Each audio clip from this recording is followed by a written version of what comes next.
नमस्कार दोस्तों। आज हम आप सभी के सामने एक टॉपिक लेकर आए हैं।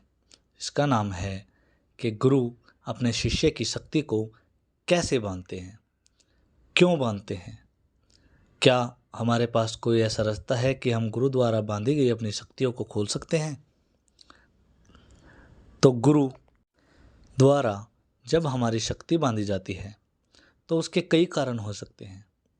हो सकता है कि शिष्य ने कुछ ऐसे कार्य किए हों जिसकी वजह से गुरु ने क्रोध में आकर शक्तियाँ बांध दी हो, या ये भी हो सकता है कि गुरु लालची हो, पैसे की वजह से, दक्षिणा की वजह से या किसी भी वजह से उसने हमारी शक्ति बांध दी हो।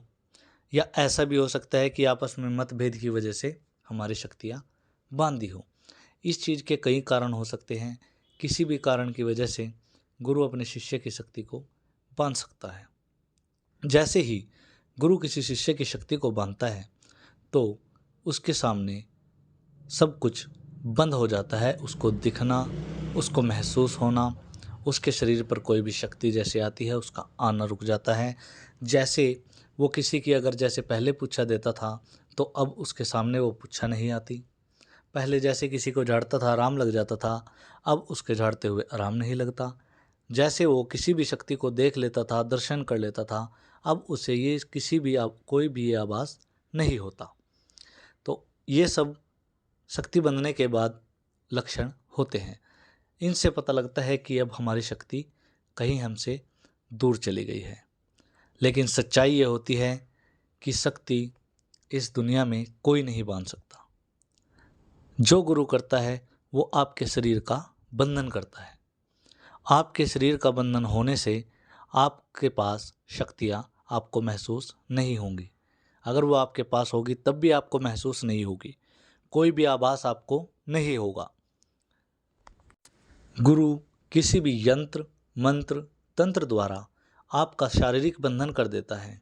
शरीर के कई प्रकार के बंधन होते हैं, जैसे कि कोई भी शरीर पर शक्ति ना आए उसका बंधन, किसी का भी इलाज ना कर पाए, किसी को भी झाड़ा ना लगा सकें उसका बंधन।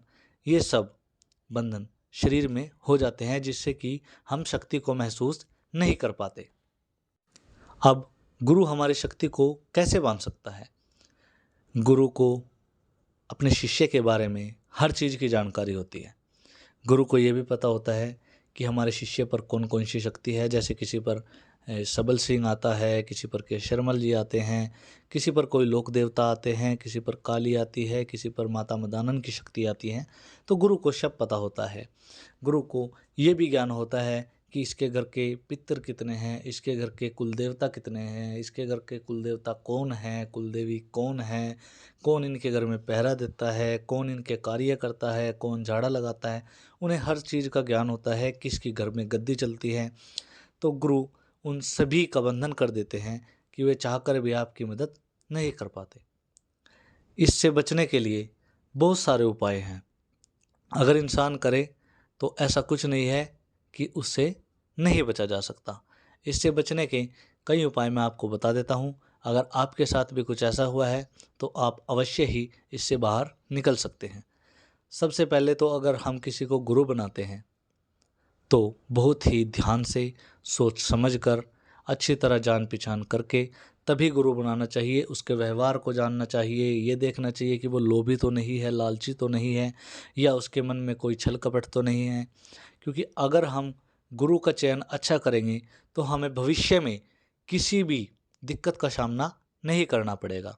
दूसरी बात, आप सभी को अपने अंदर ऐसी क्षमता पैदा करनी चाहिए कि चाहे हमें गुरु कुछ भी कहे, चाहे मारे पिटे, जो भी मर्जी गाली दे, कुछ भी दे, हमें उसको सुनना पड़ेगा। क्योंकि गुरु माता पिता भगवान सभी से ऊपर होता है। अब जैसे मैंने गाली वाली बात कही है तो कई भाई इस पर अपना विरोध जाहिर करेंगे कि ऐसे कैसे गाली दे सकते हैं। लेकिन जैसे ही आप बड़े बड़े संतों महात्माओं में जाओगे आप देखोगे कि कोई कोई ऐसे भक्त होते हैं जो भगवान को भी सुना देते हैं। आपने अगर महाशिव पुराण में एक कथा सुनी होगी तो उनका एक भक्त था जो शिव को खाना खिलाने के लिए उनको डंडे तक मारता था। तो ये भक्ति होती है। इसके कई रूप होते हैं। सभी अलग अलग तरीके से भक्ति करता है, कोई किसी तरीके से, कोई किसी तरीके से। लेकिन अगर हम किसी को गुरु बनाते हैं और हम उसके शिष्य बनते हैं तो सबसे पहला धर्म हमारा ये है कि हम अपने गुरु के साथ छल कपट ना करें। तीसरी बात, अब उससे छूटने का मैं आपको उपाय बताता हूँ। उससे छूटने के लिए आपका जो भी गद्दी का मालिक होता है, जो भी गद्दी का पहरेदार होता है, आपको उसकी सेवा उठानी चाहिए। दूसरी बात, आप किसी नए गुरु का चयन करें। या फिर तीसरी बात, आपके मन में जो भी है, जो गुरु से माफ़ी मांगे या उनसे बातचीत करके इस मसले को हल करें। ये 3 रास्ते आपके पास हैं। जो आपके गद्दी का मालिक होता है, जैसे किसी किसी के घर में गोगा जहारवीर जी होते हैं, किसी के घर में गोरखनाथ जी होते हैं, कहीं बालकनाथ जी होते हैं, तो उस गद्दी के मालिक की सेवा आपको करनी पड़ेगी।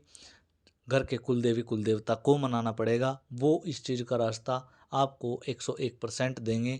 हाँ, थोड़ा समय लग सकता है, लेकिन ये नहीं है कि नहीं होगा। आपको बिल्कुल उस चीज़ का तजुर्बा मिलेगा और आपकी सेवा से खुश होकर वो उस आपके शरीर के बंधन को काट देंगे। आशा है कि आपको ये जानकारी अच्छी लगी होगी। अगर कोई भी सवाल है आपको या